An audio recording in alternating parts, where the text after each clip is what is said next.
Exciting journey on the Roundtable Talk. We have featured a host of high-profile individuals such as cabinet ministers, permanent secretaries, directors, and a host of other high-profile guests. As we proceed with the Roundtable Talk, we would like to announce that it is now going mainstream.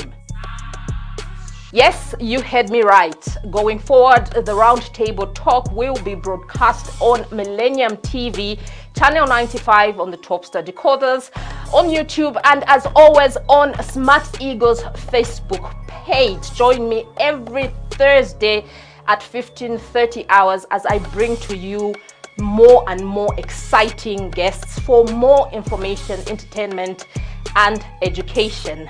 I'm Nakiwe Simpungwe, your host.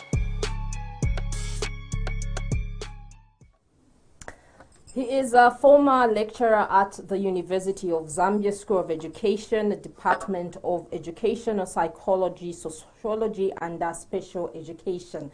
He is the candidate for the Patriotic Front for the Chasefu constituency seat in the Eastern Province. His name is Dr. Thomas Mtonga, and he is gracing the roundtable discussion for this afternoon, the Candidates Profile Edition. Dr. Mtonga, good afternoon.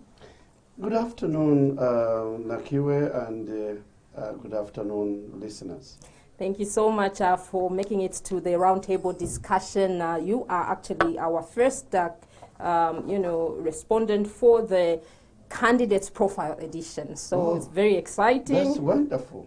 And you must raise the bar in such a way that everybody else fails to fit into your shoes. Exactly. And I think they will fail to fit in your shoes, especially because because I'm a special candidate. And I'm extremely amazed, Dr. Mtonga, at your, especially, your qualifications, which I'm sure you're going to, talk about in a little bit. But today, Doc, is Africa Freedom Day. And, I just want to hear your thoughts on what you feel freedom is. What is freedom? Beautiful. Freedom means the ability to do what you want, when you want it to be done, and how you want it to be done. I think that's how I would describe freedom. And from what you've just said, would you say Africa is free? Maybe that's a mouthful question. I want your brief thoughts about it. We can honestly say that we are free from colonialism, because as you are aware that from the 19th century up to the 20th century, we were under colonial rules by Germany, UK, and many other countries. And of course, from 1957, a lot of countries started being liberated from that colonial rule. That as long as you are being ruled by another person, that takes away your freedom.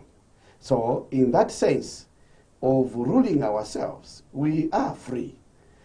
But you will agree with me that there are a lot of areas where we can say that we are not really free. For instance, I think the economy, because most of our economies are dictated by foreign powers. And that one is not something that we need to debate on. Most of our economies are dictated. You find that, for instance, if we want to run our own mines, someone will come and say, if you run your own mines, we are going to do this and that. They will give you conditions. And then you find that the conditions are so hard that they will not buy your minerals from maybe the mineral center. And so that makes Africa at a loss. And so as a result of that, though we are rich in natural resources as Africa, we live a poor life. That's the majority of Africans. We live under poverty. And that, as long as we live in poverty, we cannot say we are free. But what would it take for Africa to emancipate herself from this kind of situation?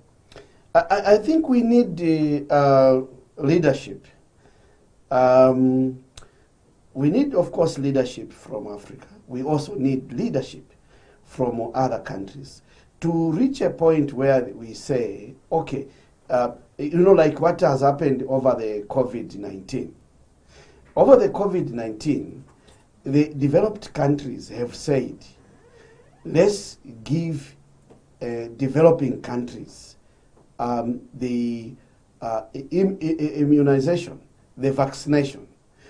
Because if we do not vaccinate, if we do not treat people in Africa and other developing countries, then we are not going to be free from this disease. Okay? That's a leadership thinking.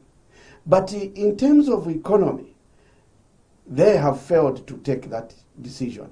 They want us to remain dependent on developed countries. That one, we cannot run away from it. Developed countries want us to remain dependent on them. And so most of the policies that come, you find that they are honestly intended to suffocate. Of course, we cannot say that everyone is in that, maybe in those shoes. There are other organizations that really want Africa to remain dependent on the developed countries. Great thoughts indeed, Dr. Mtonga. And for those that are just joining us on the roundtable discussion, we are featuring Dr.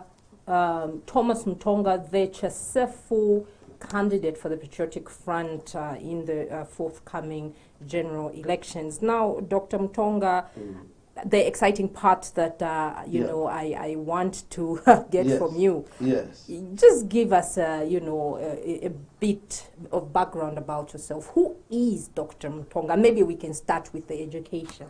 Okay. First of all, Nakiwe, it's important for the viewers to know that Mtonga Thomas is blind. Wow. Totally blind. And I can assure you that because for me as well, I had no idea until, I found out, a few days ago. But I'm sure somebody watching out there would actually disagree and say, no, really? I didn't look blind at all. I was born in 1971. I was born sighted. And I started school as a sighted boy at Kanyanga Primary School in Chasefu. Then in 1981, when I was scheduled to enter my 3rd grade, I suffered from measles. And measles can be very deadly if not treated. Otherwise, the treatment is very easy. Okay.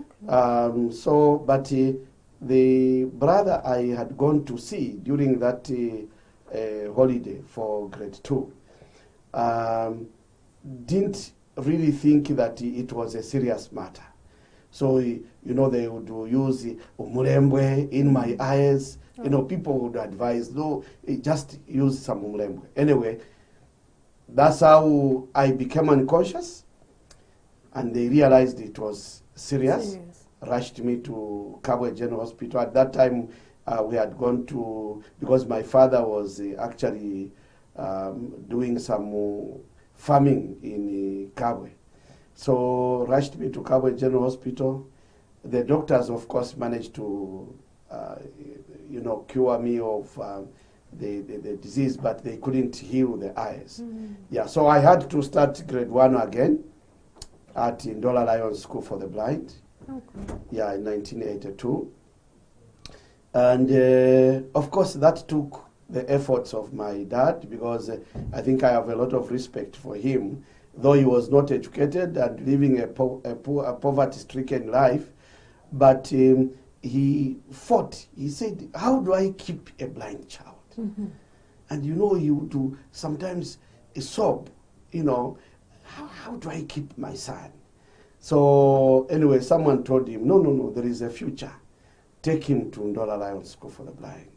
And later on, I went to Maguero School for the Blind, and that was in grade 6. When my father realized that he was growing tired, he went back to the village in Chasefu. And then he, and one thing that I think sometimes I call my blindness as the good evil. Oh, wow. Oh, yes. That's interesting, Doc. Explain. Yes, the good evil. Yeah. Yeah, you know, there are times when we say this thing that has happened is not good. Yet the outcome is very good. You know, it's like you are scheduled to get on the bus, and then the bus left you. Then you are told that the bus was involved in a road accident.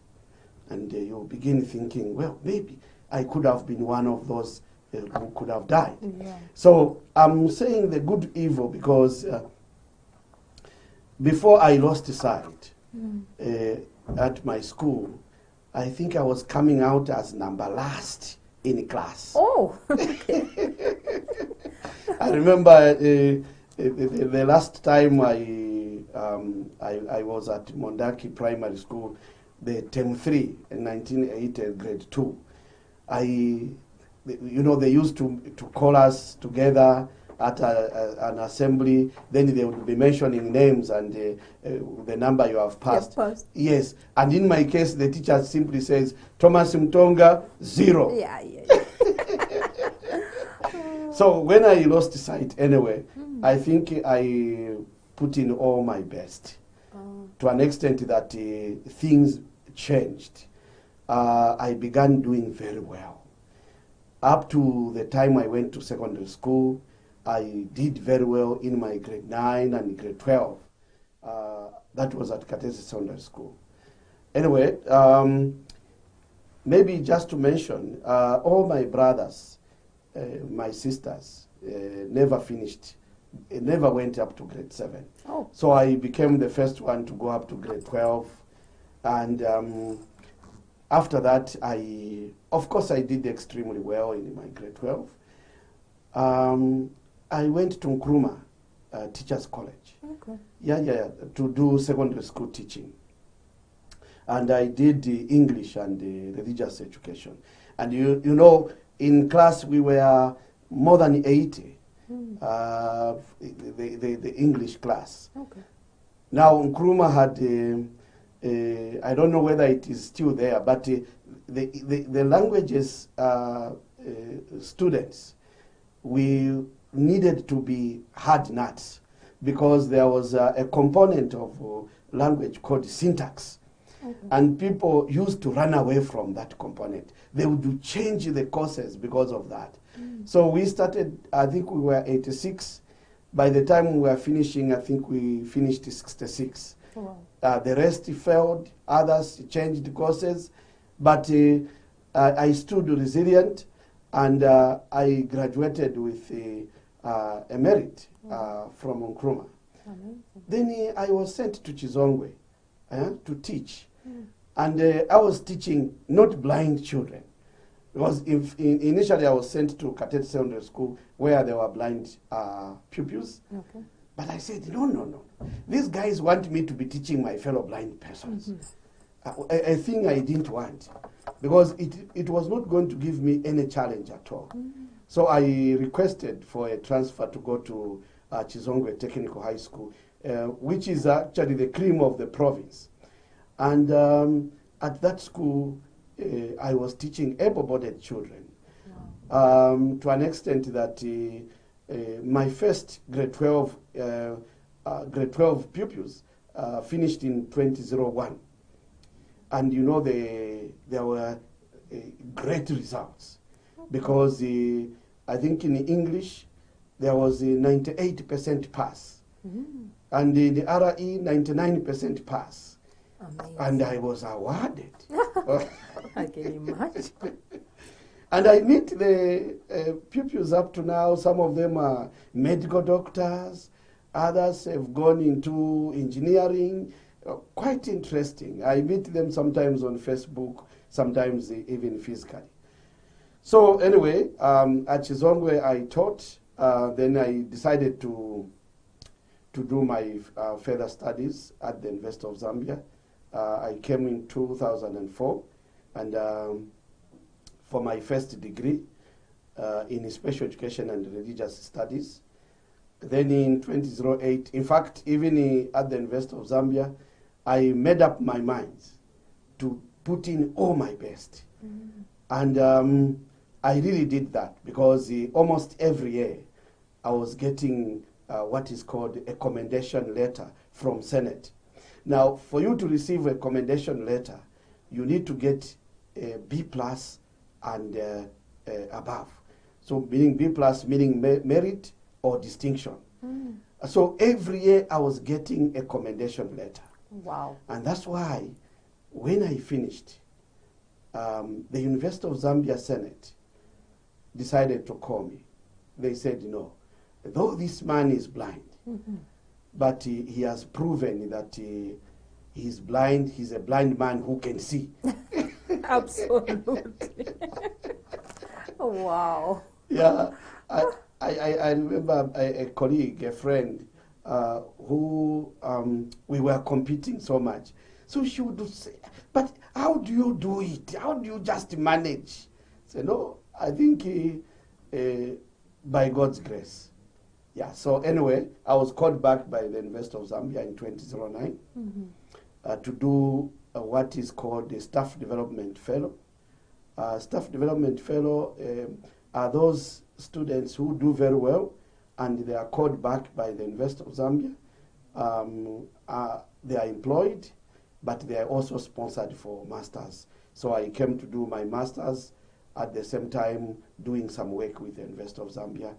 I graduated in 2011 and I was appointed to full-time lecturing in 2011 August. Oh, wow.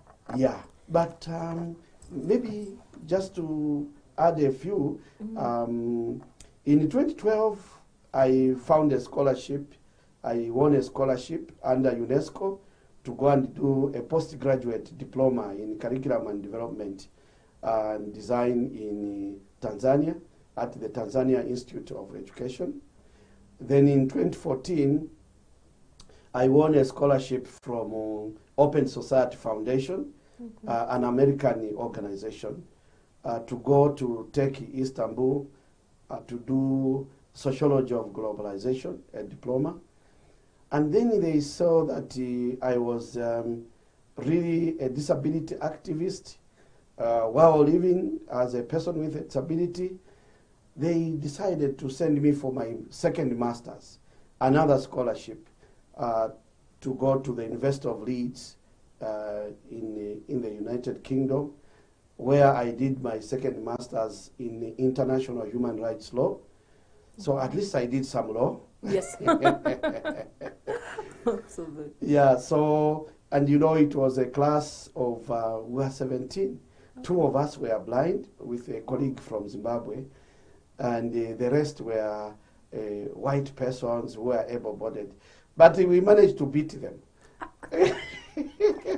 I got a distinction for my dissertation. Wow. And, you know, they were surprised. How did you do it? Yeah. I said, oh, well, my blindness must have helped me. And so they really wanted me to remain there, do my doctorate. But I said, no, I belong to Zambia. And I think I can only come back at a later stage. Wow. So when I came back, I continued teaching and I started doing my doctorate with the University of Zambia. And soon I will be graduating. Yeah. Amazing, amazing, Dr. Dr. Mtonga. And you know, you have to go back a little bit with me. Now, I need to understand, as you were pursuing, you know, your studies, especially at primary school level, you know, did you face any, you know, situations where your fellow pupils were making life difficult for you? Or how did you manage to, you know, just be excellent throughout. Yeah. I think for primary education, because we were all blind.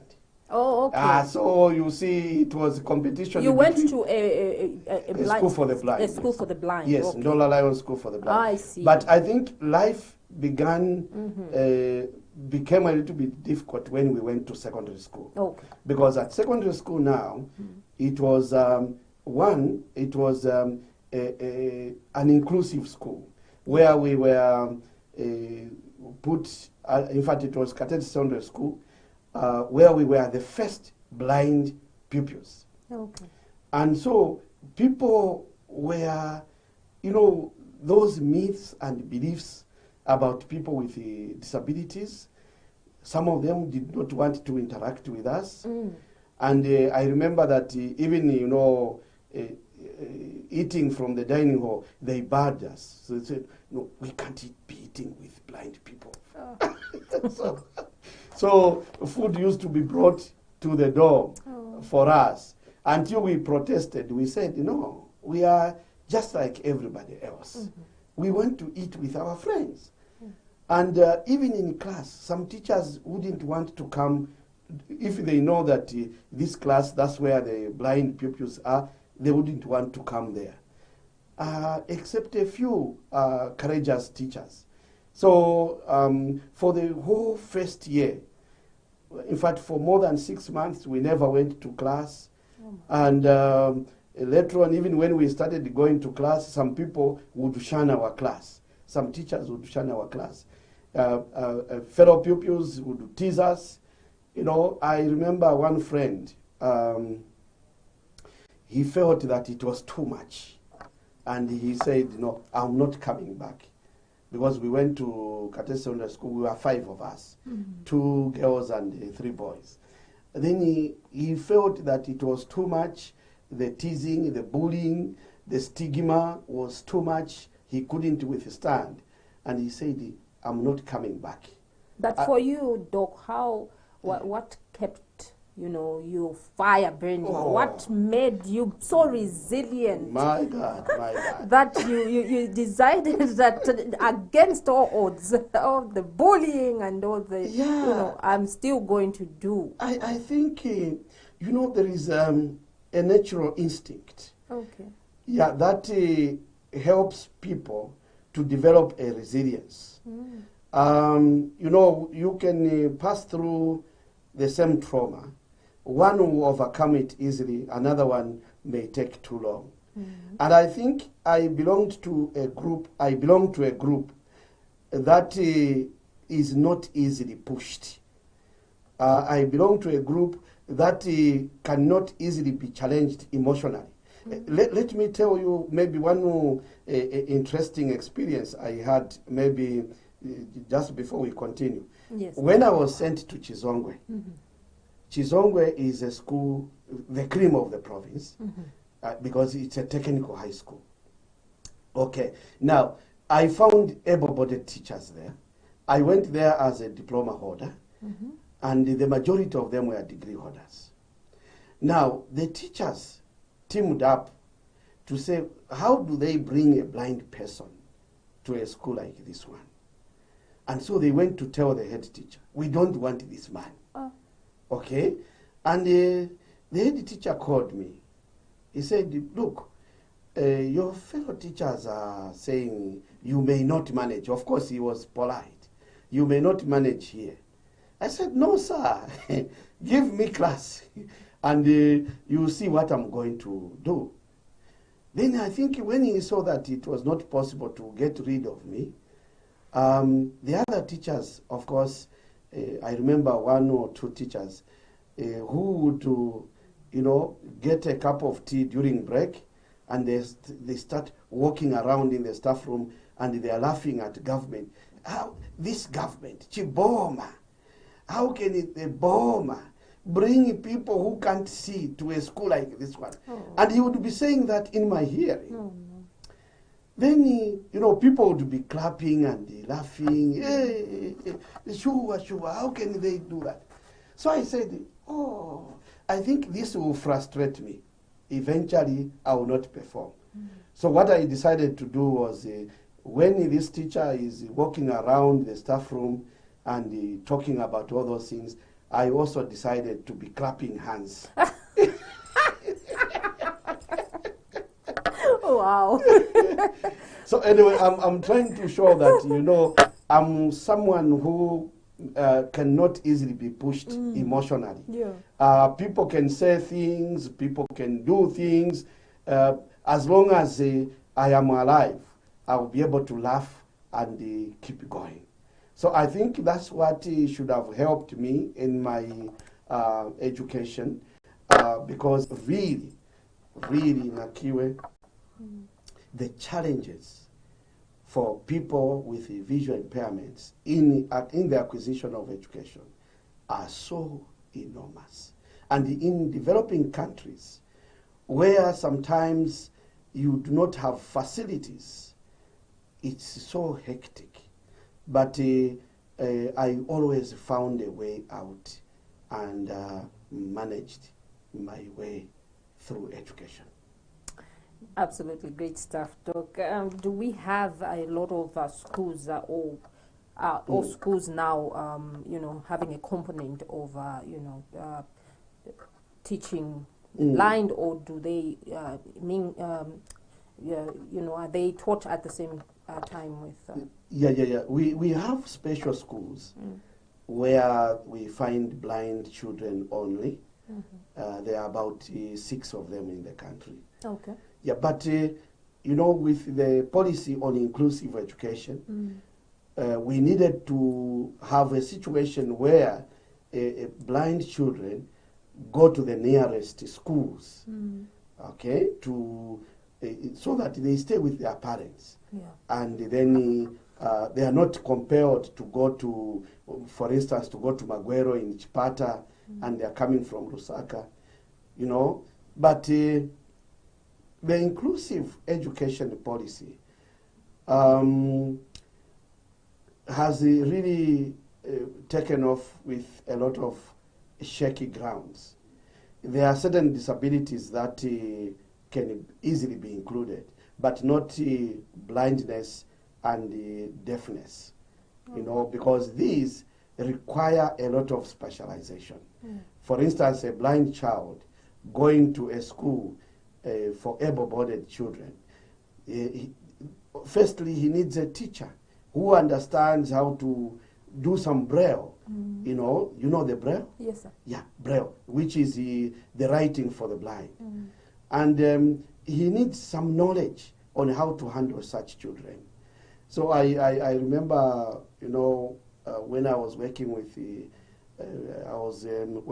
Zambia Open Community Schools, we went to visit schools in Western Province, where we found this blind child being brought to school and just sit in class. Then when time to knock off comes, he just goes. And then they are saying, this is inclusive education. I said, no. This is inclusion. This is exclusion in inclusion. So we have some schools that have made strides to that effect. But I think the main challenge are the special teachers and then the materials that they need to use. Because even when you talk about the deaf, he needs a teacher who has some sign language idea. Because you cannot teach traditional sign language. Then he will not pass. So those are some of the challenges. But for these other disabilities like albinism, yeah, they can easily be included. The teachers just need maybe a bit more orientation. Challenges, disabilities like intellectual impairment, they can easily be included, although they will still need some bit of special education teachers. Yeah, so I think that's what is the scenario as at now. So the special schools are still running. Then the inclusive education schools, some of them have made efforts to include these learners with visual impairments.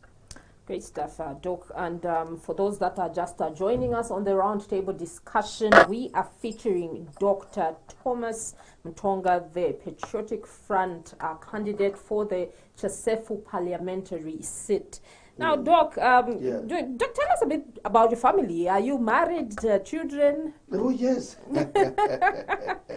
Yeah. Yeah, I'm married to a very beautiful lady, Okay. like yourself. Okay.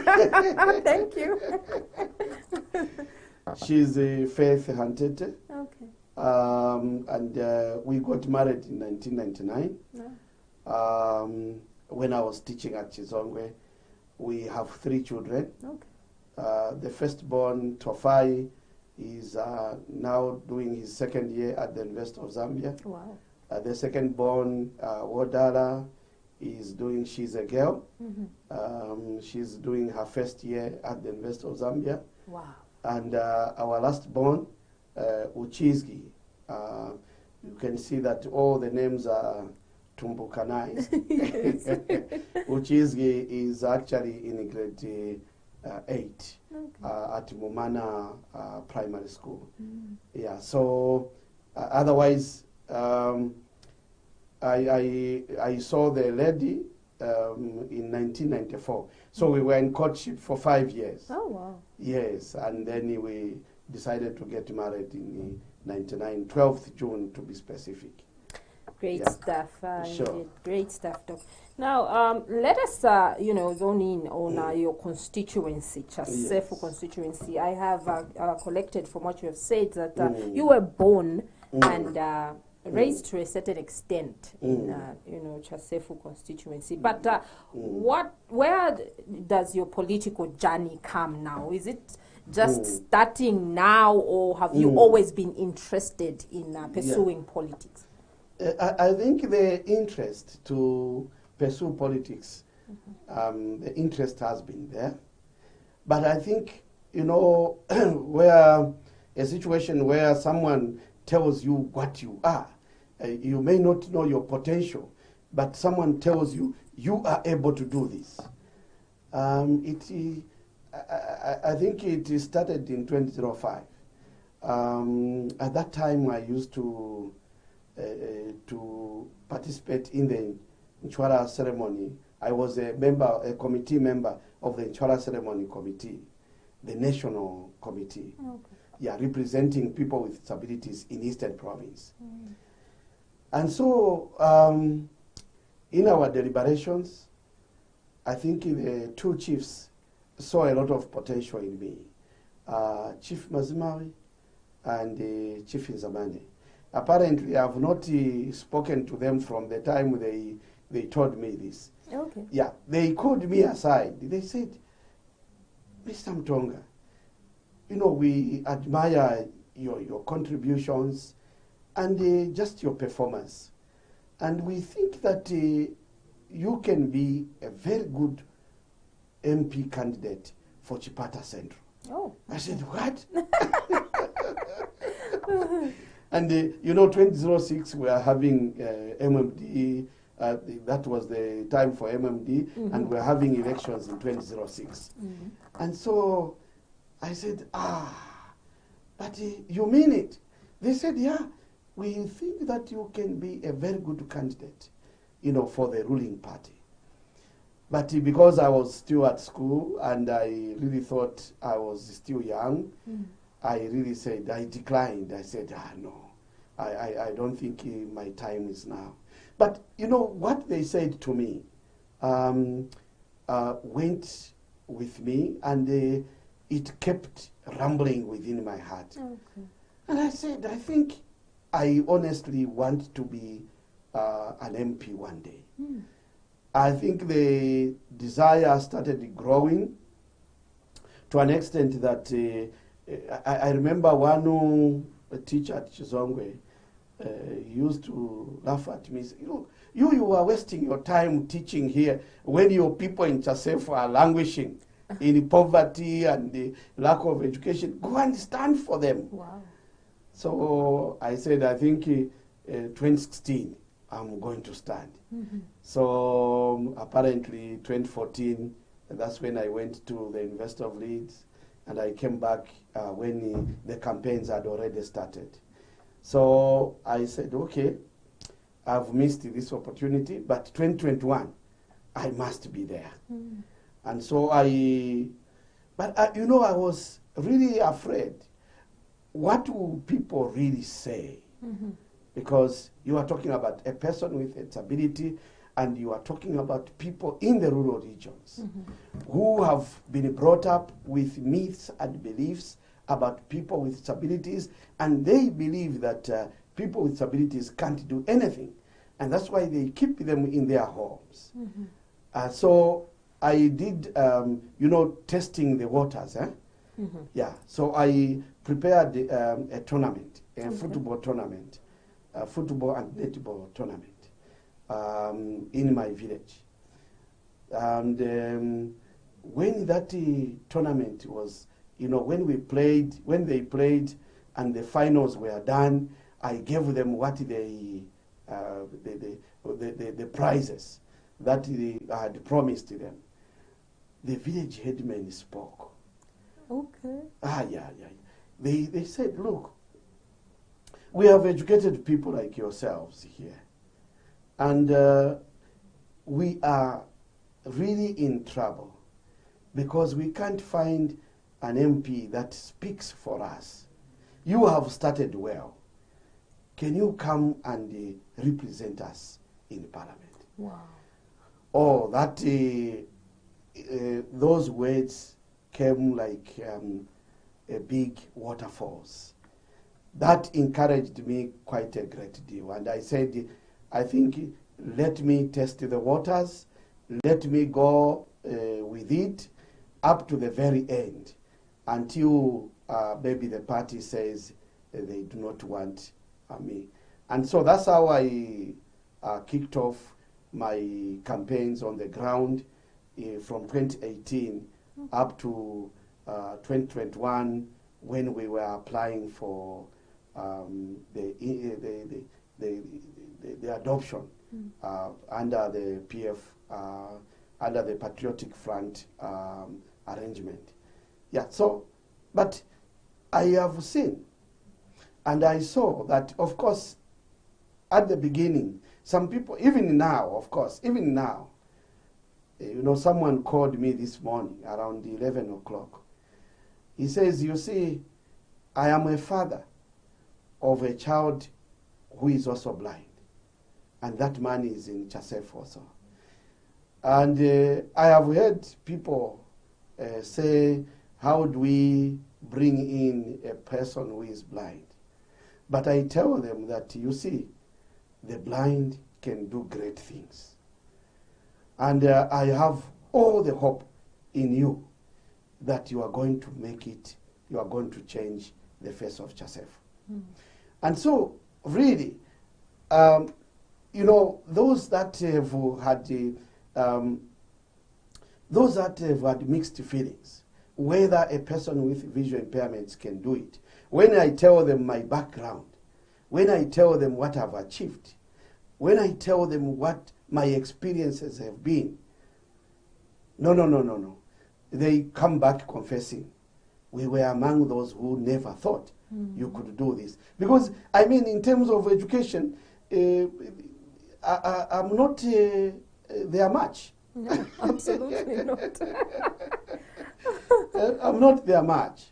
And, even Chief Magodi, Nkosi Magodi, Senior Chief Magodi 5, when I went to see him, he said, no, you are a rare product in my chiefdom.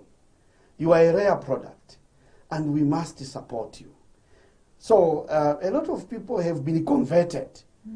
And, to an extent where, sometimes when I hold rallies, I would hold rallies or meetings, and people would even climb trees, just to see who Thomas is. Wow. What I've done is, what I did was, I invited 2 commentators, and I bought some megaphones for them. So when we are driving through the corrugated roads of Chasefu, they would be announcing my arrival. Now in Chasefu, they call me Professor. Okay. Yeah, so they would be announcing, this is the arrival of Professor Thomas Mtonga, and people would be running away from church to come and line up along the roads. Wow. Yeah, anyway, I realized that I would want so much support, both from the general populace and even in the structure. And I think that going with that, surely, even if I have the opponents, I'm really thinking that they are not a match. We'll win them by 8 o'clock on the 12th of August.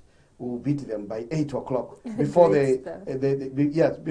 before the results are announced. Actually, we will have already beaten won. Great stuff indeed.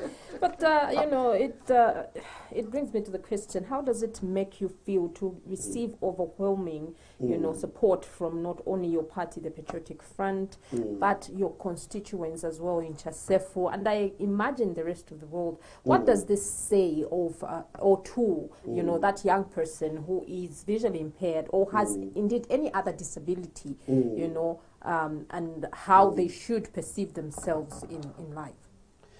First of all, Nakiwe, I think I must thank the President, Dr. Edgar Chagwalungu.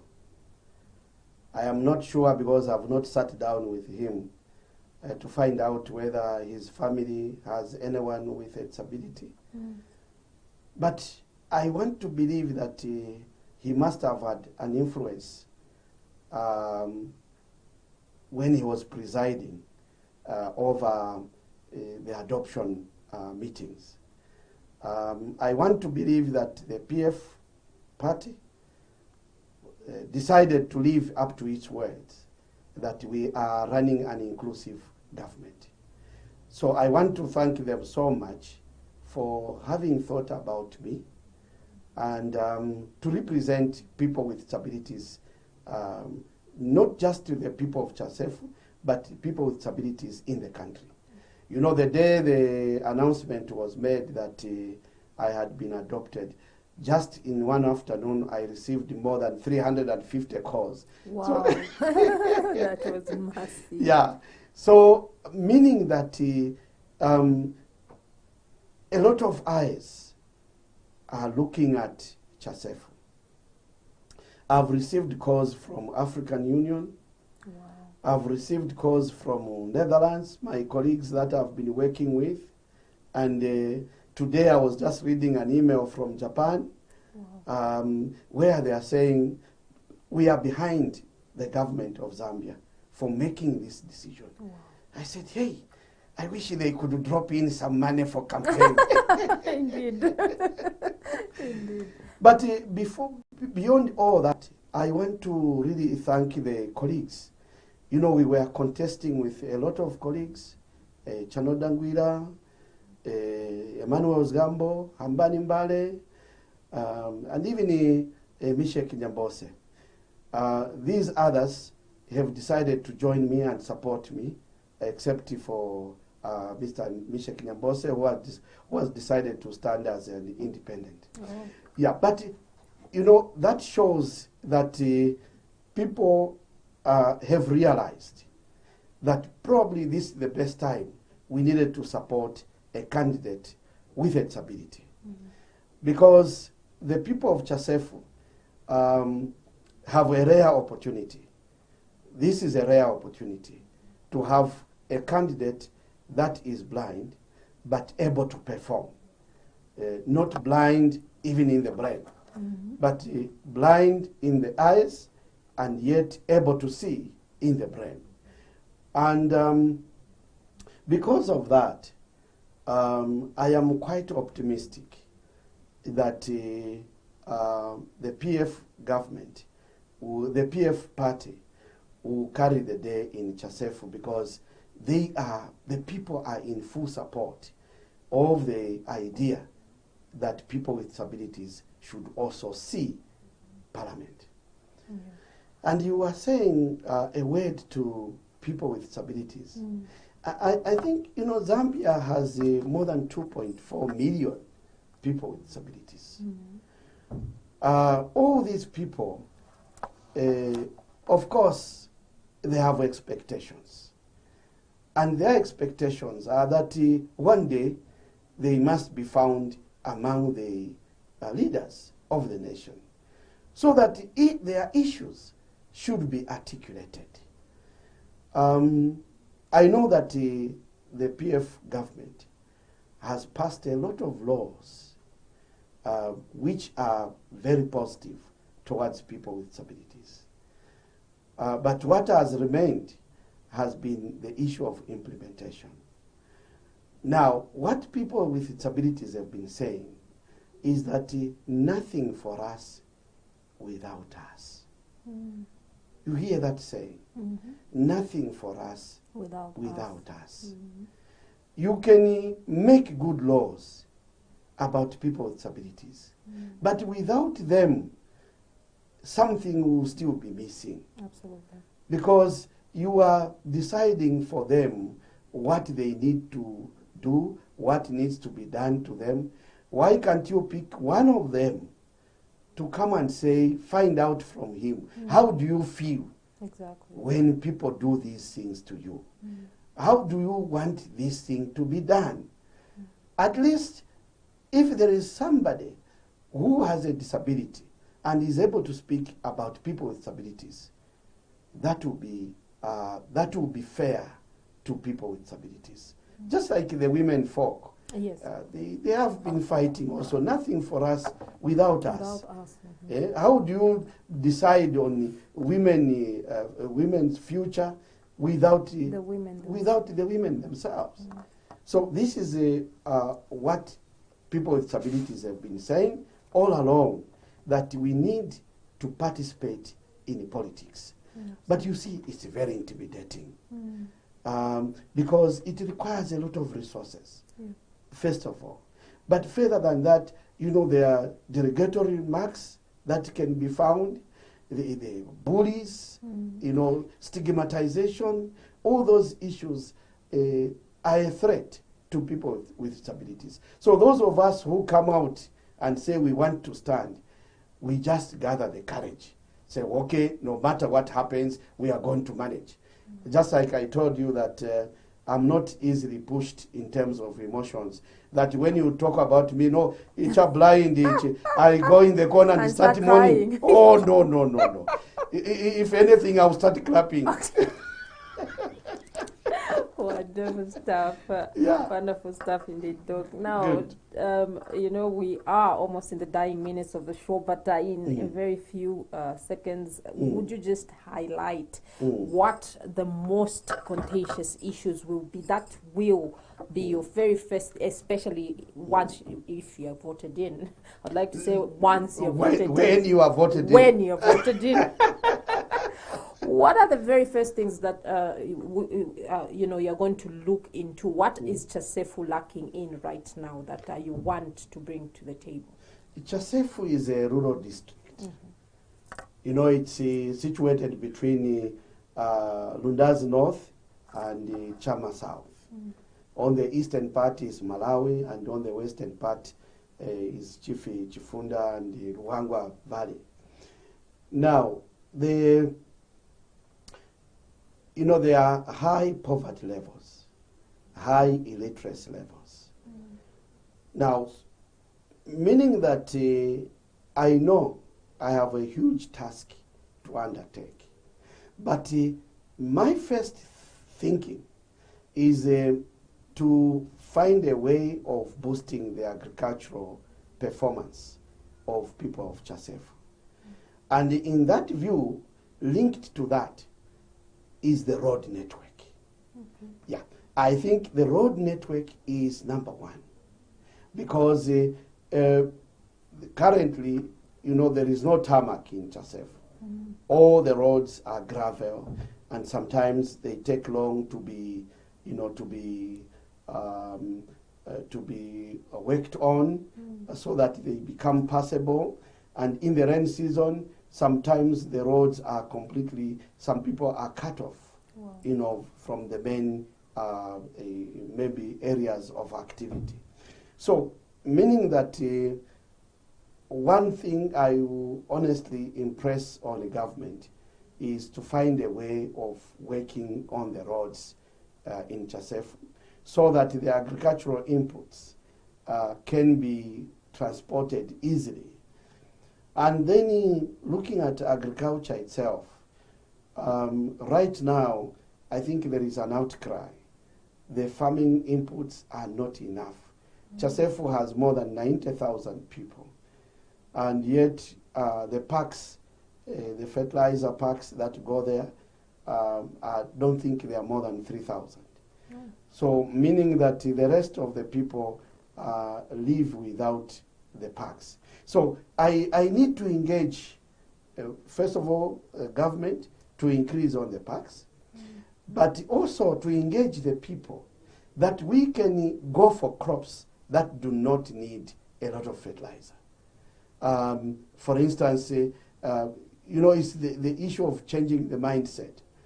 I know that they grow a lot of groundnuts already, which does not really need a lot of fertilizer, soya beans, and also cassava, because those crops will honestly help the people of Chasefu pull themselves out of poverty.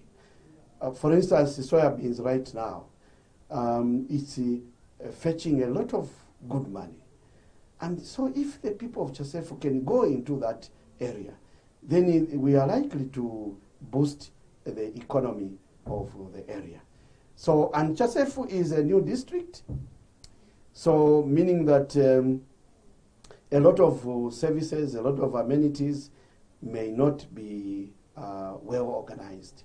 So I want to work with the council chairperson.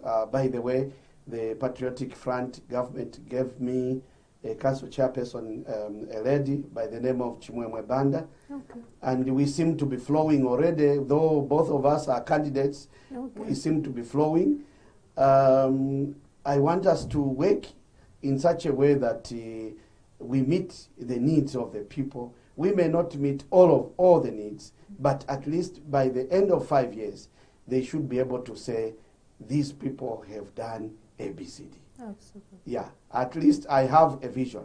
The way I have worked on my life to achieve the many goals, I want to work for Chasefu to achieve at least 2-3 goals by the end of 2026, God willing. Absolutely great stuff, Doc. And, we are now at the end of the time. We seem to have spoken for 2 minutes. Yes, I know, right? It's been so engaging such that, it seems to be 2 minutes, but it's actually 45 minutes has flown by. And I wish that we could, spend more time. So I have to ask you that as you are doing your campaigns, maybe you can come back again, exactly. On the round table and just tell us how now the actual campaigns are going, because the campaigns are being flagged off for the Patriotic Front tomorrow. Tomorrow, yes. Yes. I think I will honestly make some date with you here so that we come and give you a feedback. Great. I think through my campaign manager, Chano Dangwira, who was contesting with me, but he decided to join and support me, and because of that, we said he should be the campaign manager. Great. Because it's rare to have such goodwill. Yeah. Thank you. Thank you so much, Dr. Thomas Mtonga. There you have it, our roundtable viewers on this edition of the Roundtable Talk, dubbed the candidates profile on the roundtable discussion. We featured Chasefu, candidate for the Patriotic Front, and this is Dr. Thomas Mtonga. And until Thursday, when we bring to you yet another candidate, it's good afternoon from me, your host, Nakiwe Simpungwe.